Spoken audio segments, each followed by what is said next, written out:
de la última dictadura iniciada en 1976. Nietos y nietas buscan organizarse y vamos a consultar con ella cuál es el sentido de esta propuesta, de esta iniciativa y cuál es el objetivo que se persigue. Julia, buenas noches, ¿cómo estás? Bienvenida, Germán Giachero te saluda. Hola, ¿cómo están? Un gusto. El gusto es nuestro, Julia. Bueno, gracias por atendernos. Bueno, y en principio te queremos consultar cómo surge esta iniciativa, esta propuesta, quiénes están implicados y qué es lo que buscan, en todo caso, con esta organización. Bueno, más o menos te cuento. Nosotros arrancamos a organizarnos justamente para crear la organización Nietes a partir del contexto del 2019, un contexto, en donde el oficialismo nacional estaba bajo las políticas neoliberales del macrismo, en donde, el principal objetivo en ese momento fue hacerle un poco de fuerza y contraposición a esa política negacionista, que no solamente estaba acechando los derechos en generales de toda la población argentina, sino a los derechos humanos como tal, a partir de tratar de meter en el Congreso la ley del 2x1, en donde se impulsaba mucho la teoría de los dos demonios, el 2x1 justamente a los genocidas. Entonces, justamente tratar de hacerle frente como una organización nueva que nucleara a las juventudes, particularmente a esta cuarta generación en lucha después de los desaparecidos, las abuelas, las madres y los hijos. Entonces, la organización no solamente surge para darle reivindicación a la lucha de nuestros abuelos, a las luchas del pasado, sino conjugarlas con las luchas nuestras propias del feminismo, del género y la sexualidad, las disidencias y las propias problemáticas generacionales que hoy en día nos acechan como generación particular, millennial y centennial. Julia, esta es una organización que, digamos, abarca un amplio espectro en el país, es una organización nacional que tiene, por supuesto, integrantes de nuestra ciudad también. Exacto. La organización nace particularmente en la ciudad de La Plata. Hay que entender que la provincia de Buenos Aires es la provincia que mayor cantidad de desaparecidos numéricamente hablando junta. Entonces surge en la ciudad de La Plata, eran la mayoría de compañeros que ya se conocían porque por lo general sus padres eran militantes de la Asociación Hijos o de la Asociación de Familiares de Desaparecidos y Detenidos. Entonces como que ya se conocían, ya tenían una historia de militancia previa y decidieron reunirse. Todo esto en el contexto del 2019. A partir de ello se empezó a largar una campaña de difusión para encontrar si eras nieto, nieta o nieta de desaparecidos, exiliados, asesinados o sobrevivientes propios de la última dictadura militar. Entonces se daba la oportunidad que se sumaran a la organización. Actualmente la organización tiene gente en todo el país. Nosotros particularmente somos de Córdoba, de Villa María. En Villa María soy la única. De hecho, yo soy una integrante reciente.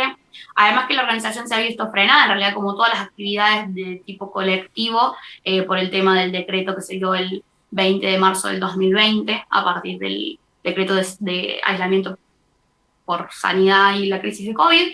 Entonces, como que la actividad se ha desempeñado totalmente por Zoom o por medios virtuales, pero sí, hay en todo el espectro del país.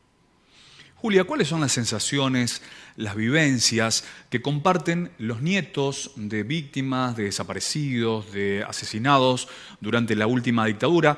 Pasaron 45 años del comienzo de este momento trágico para la historia argentina, pero ¿cuáles son las vivencias y las sensaciones que comparten a tanta distancia temporal? Entender que particularmente la mayoría de los de los nietes que militamos en la organización, de la juventud que milita, tiene una historia familiar que continuó con la militancia de los desaparecidos. Entonces, como que hay una consonancia entre la actualidad y el pasado constantemente, no solamente por el hecho de que se siguen buscando los restos y seguimos buscando justamente los nietos de desaparecidos, de las abuelas, que todavía faltan, es que faltan más de 200 nietos por encontrar, por restituir esas identidades que se se borraron durante la última dictadura. Entonces, entender primero que la organización funciona desde lo colectivo, no vamos a lo singular de cada uno de los casos de nuestros abuelos, sino ir a eso, a lo plural, a la movilización de la masa particularmente, y entender que el espacio es un espacio, vamos a decir, plurideológico, transversal, en donde cualquier persona que sea nieta o bisnieta o sobrino o nieto desaparecido, tenga la identificación política que tenga, ideológica que tenga, se puede tratar a militar tranquilamente con nosotros. Y la sensación de empatía de saber que la persona que está militando al lado tuyo pasa por lo mismo, pasa por replantearse todos los días que le pasaron a sus abuelos, y hasta entender la identidad propia actual de cada uno de nosotros. Y más allá del sentido generalizado del trabajo que puedan desarrollar de la organización y las metas y los objetivos que persiguen, que van más allá de la situación particular de cada uno de ustedes, como bien lo decías vos, digamos, seguramente tenés toda una construcción a partir de la imagen de tu abuelo, de Teodoro, que fue una de las víctimas de la dictadura aquí en la provincia de Córdoba. ¿Qué percepciones, qué imágenes, qué vivencias, qué comentarios y relatos fueron construyendo tu identidad en torno a tu abuelo?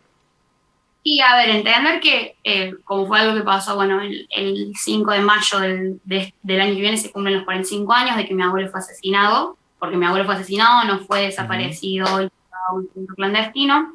Entonces, entender que el relato que hoy tiene uno es un relato de construcción totalmente de gente que lo quiso y que lo apoyó no solamente en esa militancia, sino en la creación de esa convicción por la que hoy en día se los conoce a los desaparecidos como personas que lucharon por un mundo mejor y por esa justicia social que hoy en día nietos o un colectivo enorme de gente sigue militando, sea familiar o no sea familiar de desaparecidos de la última dictadura. Entonces, pensarlo eso, pensar algo como crear las identidades individuales de nosotros desde un sentido performativo, o sea que constantemente le estamos construyendo desde una visión más amplia. No podemos, yo creo que yo desde mi punto de vista como nieta no soy quien para juzgar a los setentistas, o sea, a mi abuelo y a los compañeros y a los que sobrevivieron actualmente.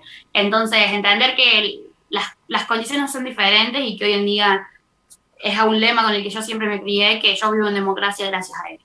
O sea, gracias a que hubo una generación en los 70 que la remó frente a una dictadura que sistematizaba el horror por parte del Estado, porque no hay que olvidar eso, era el Estado aplicando la fuerza de terror y horror sobre un colectivo de gente que trataba de reivindicar y reproducir un ideal, obviamente bajo una lógica global, no olvidarnos eso, estábamos dentro del Plan Cóndor, o sea, fue en el contexto latinoamericano en general, abatidos por la situación. Entonces, entender eso, que hoy nosotros estamos como estamos gracias a que vivimos en democracia y gracias a ello. Julia, te agradecemos el contacto desde Canal 20 Noticias. Muchísimas gracias a usted y estoy a disposición. Muchísimas gracias. Gracias. Nosotros avanzamos. Es momento aquí de hacer la primera pausa de esta